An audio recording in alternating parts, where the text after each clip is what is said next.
Je m'appelle Colette Merlet-Papin.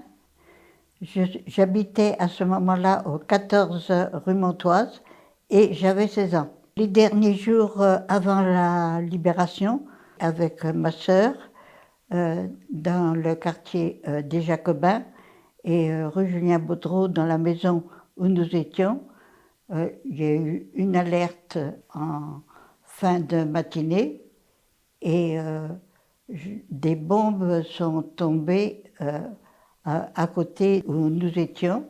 Nous nous étions couchés sous les tables et des personnes du quartier, de la rue, sont arrivées, elles étaient ensanglantées. Est-ce qu'il y a eu vraiment une bombe qui est tombée à côté d'où j'étais? Je n'en suis pas sûre. Mais ce qu'il y a de certain, c'est que quand l'alerte s'est terminée, avec ma sœur aînée, pleine de poussière, nous sommes rentrés rapidement par le Vieux-Mans chez nous. Alors le quotidien, c'était d'abord de chercher de l'alimentation, hein, parce que bon, il n'y avait presque rien pour manger. Nous avions réussi avec mes parents à faire dans la cour, parce que nous n'avions qu'une cour, c'était en ville, un barbecue, un genre de barbecue, pour essayer de faire un petit peu de cuisine.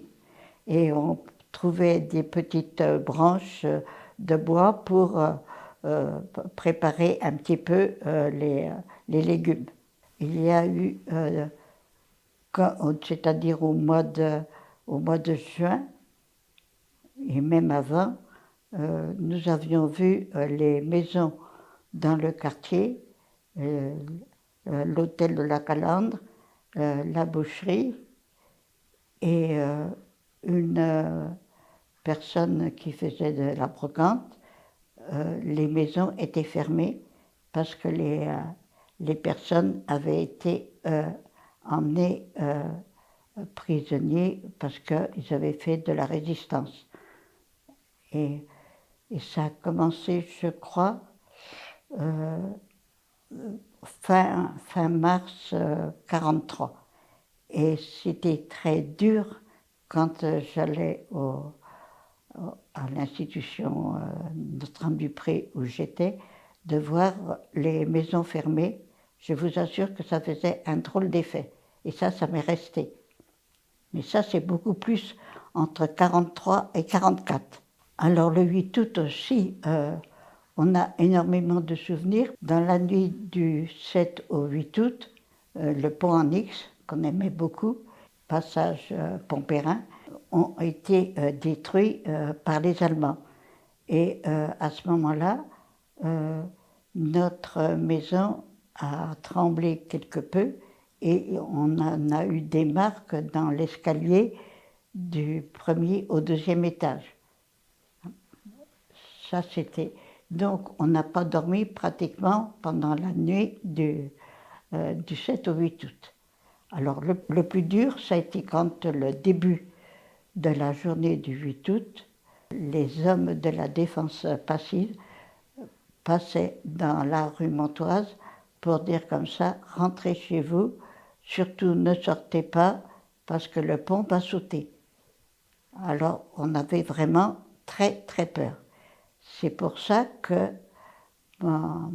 comme notre maison avait une cave voûtée, nous avons invité nos voisins à venir dans la cave et nous avons passé une partie de la matinée jusqu'au moment où on a su que le pont n'allait pas sauter. On est resté dans la cave. Écoutez, je reprendrai peut-être le texte de mon frère, parce que ce qu'il a dit, mon frère, c'est très bien. Et je pense exactement comme lui, si vous voulez. Ouais. Toute la matinée du 8 août, des hommes de la police passent régulièrement et crient « Dans quelques minutes, le pont Gambetta va sauter, mettez-vous à l'abri ». Ils répètent ce message dans toutes les rues. Ils n'ont pas de mal à se faire entendre, la ville est calme. Il n'y a pour ainsi dire personne dans les rues, les voitures ne circulent pas, la majorité des Allemands sont partis depuis longtemps. Nous habitons une maison possédant une cave voûtée, elle est donc répertoriée comme abri. Nous y passons avec nos voisins les quelques heures précédant la libération, attendant avec une certaine angoisse l'explosion du pont dont nous sommes très proches. Qu'est-ce que l'on va prendre s'il saute? La première des choses qui se passe, c'est que à un moment donné, on a entendu le pont ne saute pas. Et à ce moment-là, on est tous sortis dans la rue et nous avons vu une voiture, je pense que c'était une Jeep, et dans cette voiture, il y avait des jeunes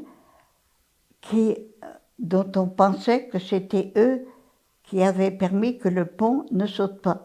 On s'était dit, ah là là, qu'est-ce qu'ils sont braves. Et à ce moment-là, je me souviens encore très bien d'avoir vu tous les gens de la rue qui avaient un petit peu d'argent chez eux et donner à ces personnes-là. On suppose que c'est vraiment les personnes les jeunes qui ont évité au pont de sauter. Tous les voisins étaient dans la rue, on criait, on chantait. Aussitôt après, je ne suis pas sûre, mais je pense qu'il y a eu des Américains, comme il faisait très chaud, et comme ma maman était très généreuse, comme par tempérament, elle avait ouvert son couloir, et des Américains ou je ne sais pas, je pense que c'était des Américains, ont été se rafraîchir sous les robinets de notre cour. Puis après, avec ma sœur, nous sommes montés place de la République quand ça a été possible, quand les Américains ont traversé le pont, où il y avait encore des torpilles. Et nous sommes montés jusqu'à la place de la République. C'était la fête, c'était la fête. Et d'ailleurs, il y a une photo qui a été reprise par quelqu'un et où on suppose que ma sœur et moi est sur la photo. Mais comme c'est des vieilles photos, on ne peut pas se rendre compte si c'est vraiment nous deux. Mais et là, c'était une journée extraordinaire. Ah, ça, c'est vrai, parce qu'on a vraiment cru notre dernière heure arrivée quand il était question que le pont saute. Hein, parce que vraiment, on n'était pas très loin. C'était une ambiance joyeuse, mais on était contents, on criait de joie, mais c'était surtout ça. Il y a eu, à un moment donné, une peur que les Allemands se réfugient un peu plus loin dans la Sarthe. Pas au Mans, mais un peu plus loin. Et donc, il me semble me rappeler que les Américains, entre eux, comme il y en avait qui étaient dans notre cour, on dit « Oh là là, faut repartir tout de suite parce qu'il y a un accrochage possible pas très loin du Mans. » Alors donc ils sont partis et c'est vrai qu'il y a eu un accrochage un petit peu plus loin. Alors dans la vie quotidienne, rien. Hein, rien n'a changé parce qu'en fait on était quand même... on n'avait quand même pas beaucoup de ravitaillement. Hein. Alors donc non, ça n'a pas changé. Mais ce qui a changé, c'est notre respiration. Hein. Parce que, en fait, bon, on était quand même si les alertes pouvaient continuer dans un autre sens, mais on était quand même libérés. Hein. Et ça, c'était énorme. Hein. Ça, c'était énorme. Hein. Parce que je me rappelle très bien Mais ça s'est passé beaucoup plus tôt. C'est que la femme de ménage qui venait chez mes parents, elle avait sa petite fille qui était en poussette. Elle devait avoir à ce moment-là 2 ans. Elle traverse la place Gambetta et la petite, voyant un Allemand, elle a dit Salbosch, Salbosch, Salbosch. Et sa maman, j'avais un Allemand qui était à côté, elle est arrivée à la maison, elle était blanche, la maman, elle était blanche tellement elle avait eu peur. Hein. Et ça s'est passé en 1942. Hein. Donc, si vous voulez, c'était ça la libération. Hein. La libération, c'était ça. Un jour, je crois que c'est en 1943, mon père, parce qu'on l'avait su par une sœur de Saint-Vincent-de-Paul, qui s'occupait beaucoup des Juifs, et mon père a été à la gare, il a été chercher une jeune fille qui devait avoir entre 16 et 18 ans, hein, avec pas un mot de passe, mais une façon de pouvoir se retrouver. Elle est venue à la maison, elle a couché chez nous, et le lendemain matin de bonne heure, mon père a été la conduire à un endroit où elle devait avoir un passeur. Bon. Cette histoire-là, la jeune fille, ma sœur aînée seule, savait son nom, Edith, et j'aime mieux vous dire qu'à cette époque-là, on avait beau avoir 15 ou 16 ans, on était des personnes qui savaient se taire. Parce que mon père aurait pu être déporté à la suite de ça. Hein. Et là, on savait se taire. C'est pour ça que je dis que c'est la libération. C'est vraiment le mot est juste quand on dit la libération, parce qu'on était libérés. Parce qu'on n'osait pas trop parler. Hein. Bon, sauf les personnes qu'on connaissait très bien, mais hein, c'était beaucoup de risques. C'était beaucoup de risques hein, de parler. Autrement, c'est vrai qu'on était, on était très, très contents. Je me souviens très bien. Alors, histoire de rire un petit peu, ma sœur cadette, on était 3 filles. Ma sœur cadette, qui avait des camarades, eh bien, le soir, on avait quand même le couvre-feu, si on peut dire, où fallait faire attention quand même. Et exprès, un groupe de jeunes allait dans les rues en disant, quand il y avait une lumière qui était laissée, lumière, lumière. Par contre, en parlant de cette histoire-là, quelques jours avant la libération, nous regardions avec mes parents la radio anglaise, comme tout bon français, et ça sonne au couloir. On a eu la frousse, on a dit mince. Et mon père a été voir, et c'était des Allemands, c'était avant, hein, c'était des Allemands qui disaient « il y a une lumière qui est restée chez vous ». J'aimais vous dire qu'après, mes parents, ils ont dit « faites attention hein, quand même, hein. On n'avait pas beaucoup de lumière avant ». Moi, quand j'ai passé mon brevet, pour reviser, je revisais dans la gouttière pour avoir encore de la clarté, si vous voulez. Autrement, on était vraiment libérés. Hein, libérés. Alors, il y a une chose qu'on a fait aussi, et c'est relatif aussi là, c'est avec des voisins, on avait fait une très grande banderole qui traversait toute la rue, hein, avec les drapeaux anglais, américains, français. Hein, et elle allait d'un bout à l'autre, enfin, des 2 trottoirs de la rue Montoise.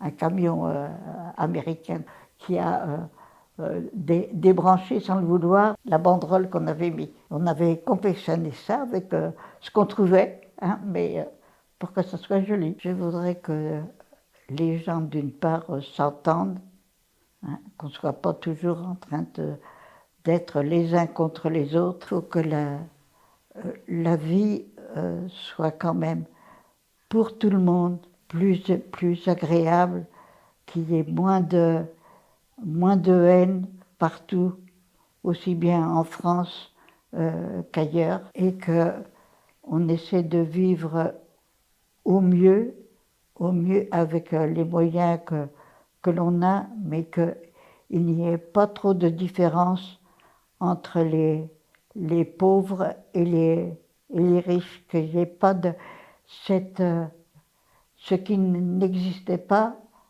après la libération, où il y a eu un moment donné, on parle toujours des Trente Glorieuses, mais c'est vrai qu'il y a eu un moment donné où la vie, même si elle était encore difficile, elle était, je sais pas, on s'aimait plus. Et moi, je voudrais que la paix soit dans tous les cœurs déjà. Hein. Mais c'est pas ce qui se passe en ce moment. Hein. En ce moment, c'est vraiment la guerre partout. Et ça, je ne voudrais pas que la guerre revienne. Ils ne savent pas ce que c'est, les jeunes. Ils ne savent pas ce que c'est que d'avoir vécu la guerre. Cette impression qu'on avait de ne pas faire ce qu'on voulait. Toujours un petit peu peur que les choses se passent mal. C'est pas pour ça que l'on contre tout le monde, mais c'était la peur de parler. J'étais pas du tout d'accord, et mon père non plus, parce qu'il l'a vu, lui. Il est revenu vraiment très en colère pour les femmes qui étaient tendues, etc. Il a vu ça sur la place Gambetta. Ah oui, j'oubliais de vous dire aussi que ma sœur, la seconde, elle a, dès que les FFI sont arrivés, c'est elle qui avait été, comme elle faisait un peu de stérodactylo, c'est elle qui avait été embauchée pour rendre service au groupe de FFI qui se trouvait là. C'était juste au moment de la libération, ça. Hein, ça, c'était juste au moment de la libération. La seule chose qu'on faisait, on allait nager, parce qu'on ne faisait pas de voyage. Hein. On allait nager aux Ondines, il y avait les Bimbis et les Ondines, mais c'était aux Ondines qu'on allait, nous. Hein. Oui, on allait nager dans la rivière. C'était la seule distraction. Mais la grande distraction, c'était le ravitaillement. Parce que le ravitaillement a quand même duré longtemps. Hein. Il faut savoir que les tickets, ça a duré jusqu'à, si je ne me trompe, ça a duré jusqu'en 48-49. C'était toujours difficile, on s'en est bien sorti quand même. Il y a une chose que mon frère dit à propos de la libération et des Allemands. Hein. Et il y a beaucoup de gens qui disent comme ça, ah oui, les Allemands, ils étaient en débandade.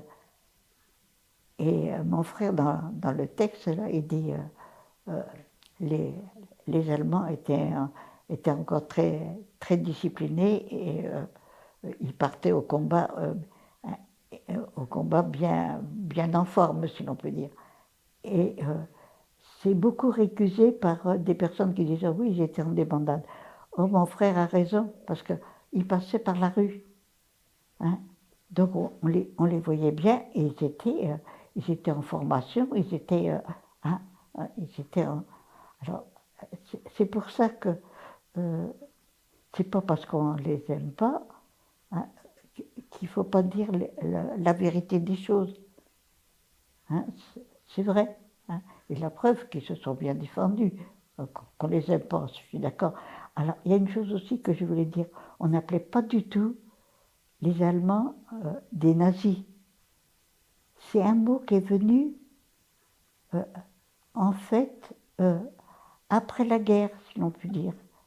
Parce que nous, on les appelait les Boches, on les appelait comment ça s'appelle, les Dorifors, on les avait des tas de noms, mais le mot nazi, n'existait pas, parce qu'il n'existait que, à mon avis, que dans les journaux, et encore. Hein. Et c'est après la guerre qu'en fait, le mot de nazi a existé, si vous voulez. À cette époque-là, c'était pas ça, c'était les Boches, c'était les Dorifort.